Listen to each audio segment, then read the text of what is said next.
আদালত, যে আদালতে মানুষ চায় ন্যায় পাওয়ার জন্য, সেই আদালতে যদি আসে কোনো ভূত বা অতৃপ্ত আত্মা, তাহলে সেখানকার অবস্থা কি হতে পারে তাই জানবো আজকের গল্পে।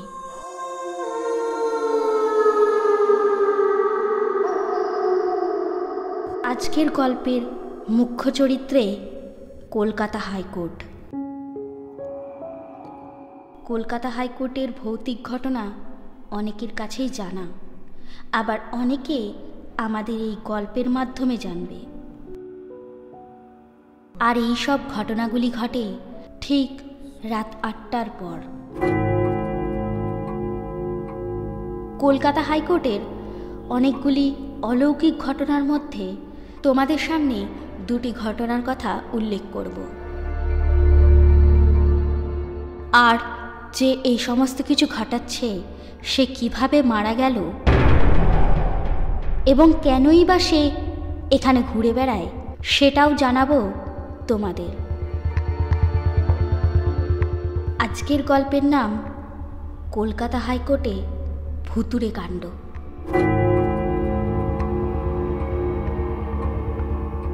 গল্পটা যদি তোমাদের ভালো লাগে তাহলে অবশ্যই লাইক করবে। যারা যারা এখনো পর্যন্ত আমাদের চ্যানেলটি সাবস্ক্রাইব করোনি তারা কিন্তু অবশ্যই সাবস্ক্রাইব করে নেবে। তাহলে চলো শুরু করি আজকের গল্প। কলকাতা হাইকোর্ট খোলে সকাল ৯টায় এবং বিকেল ৫টার মধ্যে বন্ধ হয়ে যায়। কিন্তু যারা যারা এখানে কাজ করে, মানে উকিল, জজ, তাদের কোর্ট থেকে বেরোতে বেরোতে অনেক সময় ৫:৩০ থেকে ৬টা বেজে যায়। ঠিক তেমনই একজন খুবই নামী জজ, তারই কিছু কাজের জন্য তিনি অনেকক্ষণ ধরে কোর্টে থাকে। আর তার কাজ শেষ করতে করতে রাত ৮টা বেজে যায়।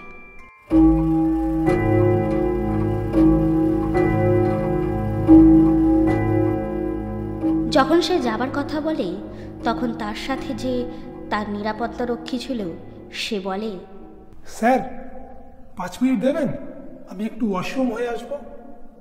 ঠিক আছে, যাও। সেই মতো পুলিশটি ওয়াশরুমের দিকে যায় এবং জজ সাহেব বসে তার জন্য অপেক্ষা করে। বাথরুমটা ছিল হাইকোর্টের ১১ নম্বর ঘরের সামনে একটা ঘোরানো সিঁড়ির উপরে। আর যে সমস্ত অলৌকিক ঘটনা ঘটত সেগুলো ঘটত এই ১১ নম্বর ঘরের সামনেই। পুলিশ অফিসারটি সেই সিঁড়ি দিয়ে উঠে বাথরুমে যায়।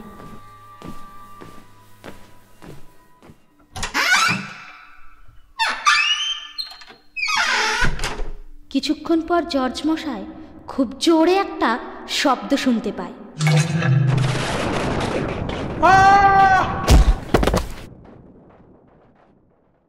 তার সাথে আরেকজন যে নিরাপত্তা রক্ষী ছিল সে আর জজ সাহেব ছুটে যায় সেখানে।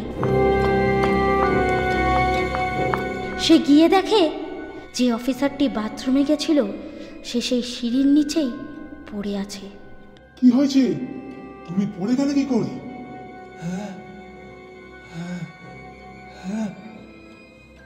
সে বলে সে যখন বাথরুম থেকে বেরোয় তার মনে হলো পাশ দিয়ে তাকে কে দেখছিল, কিন্তু সে তাতে অতটা গুরুত্ব না দিয়ে যখন সিঁড়ি দিয়ে নিচে নামছিল তখন কে যেন তাকে জোরে ধাক্কা মারে। সে গড়াতে গড়াতে নিচে এসে পড়ে।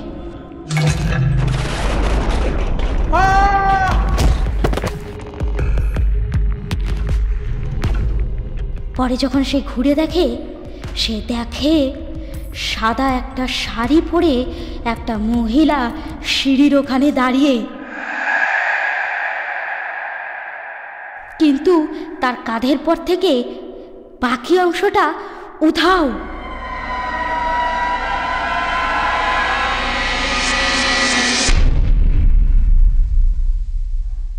এটি গেল একটি ঘটনা। অন্য আরেকটি ঘটনা হলো, দুজন উকিল, তাদের মধ্যে একজনের নাম মনে করি অজিত, অন্যজনের নাম হলো দীপক। অজিত ছিল দীপকের অ্যাসিস্ট্যান্ট। তারা কলকাতা হাইকোর্টের উকিল ছিল। একদিন তারা কোর্টে 5টার পরও থাকে, কারণ কাল তাদের একটা খুবই গুরুত্বপূর্ণ মামলা আছে। তাই তারা সমস্ত ফাইল ঠিকঠাক করে নিয়েই একেবারে বেরোবে চিন্তা করে, যাতে কাল যখন তারা কোর্টে আসবে তখন সমস্ত ফাইল তাদের কাছে থাকে। এই ভেবে দীপক আর অজিত কাজ করতে থাকে। ঘড়িতে তখন সন্ধে 7টা। কোর্টের ভিতর আর কেউ নেই। পুরো কোর্টের একমাত্র ওই ঘর আর ওই ঘরের সামনে যে বারান্দা রয়েছে সেখানেই কটা লাইট জ্বলছে। বাকি পুরো কোর্ট অন্ধকার। তাদের কাজ শেষ করতে করতে 8টা বেজে যায়। তখন দীপক বলে, অজিত, তুমি সমস্ত ফাইলগুলো গুছিয়ে নাও, আমি একটু বাথরুম থেকে ঘুরে আসছি। কিন্তু দাদা। অজিত নিজের হাত ঘড়ির দিকে তাকিয়ে দেখে 8টা 10 বাজে। ও, 8টা বেজে গেছে? আরে তুমি চিন্তা করো না, ওসব কেবল গুজব কথা, ভূত বলে কিচ্ছু হয় না। তুমি একটু দাঁড়াও, আমি যাবো আর আসবো। এই বলে দীপক ওই বাঁকানো সিঁড়ির দিকেই অগ্রসর হন। সেই দিকের আলো বন্ধ করা ছিল, ফলে দীপক ওই দিকে যখন যাচ্ছিল আলোর সুইচ টিপে সেগুলো জ্বালাতে জ্বালাতে যাচ্ছিল। সে সিঁড়ি দিয়ে ওপরে ওঠে। এদিকে অজিত সমস্ত ফাইল গুছিয়ে রেডি করে বসে আছে। অজিত বলে, অনেকক্ষণ হয়ে গেল, দাদা এখনো এলো না কেন? আরো কিছুক্ষণ কেটে গেল। এবারে অজিতের চিন্তা হতে থাকে। পুরো কোর্টে কেবল ও একাই সেখানে উপস্থিত। কি করবে কি করবে না ভাবতে ভাবতে সে সেই ঘরের বাইরে বেরোয়। 1 পা 2 পা করে সে আস্তে আস্তে ওই ঘোরানো সিঁড়ির দিকে যেতে শুরু করে। তারা যে ঘরটায় কাজ করছিল সেখান থেকে ওই 11 নম্বর ঘর আর সেই ঘোরানো সিঁড়ির দূরত্ব ছিল অনেকটা। কিন্তু সেটা ওরা যে ঘরে কাজ করছিল তার একেবারেই সোজাসুজি ছিল। অজিত ভয়ে ভয়ে কিছুটা এগোতেই দেখে সেই সিঁড়ির নিচে অজ্ঞান অবস্থায় পড়ে আছে দীপক, এবং তার পাশে বসে আছে একজন মহিলা। যেখানে দীপক পড়েছিল সেখানে লাইটের আলোয় খুব একটা জোর ছিল না, আর লাইটগুলো দপদপ করে জ্বলছিল। তাই খুব কষ্ট করে দেখতে হচ্ছিল। অজিত সেই মহিলাটিকে দেখে একটু সাহস পায়। সে ভাবছিল হয়তো দীপককে পড়ে থাকতে দেখে ইনিই এসেছে সাহায্যের জন্য। তাই অজিত একটু জোরে পা চালাতে শুরু করে। প্রায় দীপকের কাছে আসতেই তার চোখের সামনে সেই মহিলাটি অদৃশ্য হয়ে যায় এবং সে লক্ষ্য করে যে ওই মহিলাটির কাঁধের উপর অংশ অর্থাৎ মাথাটা নেই।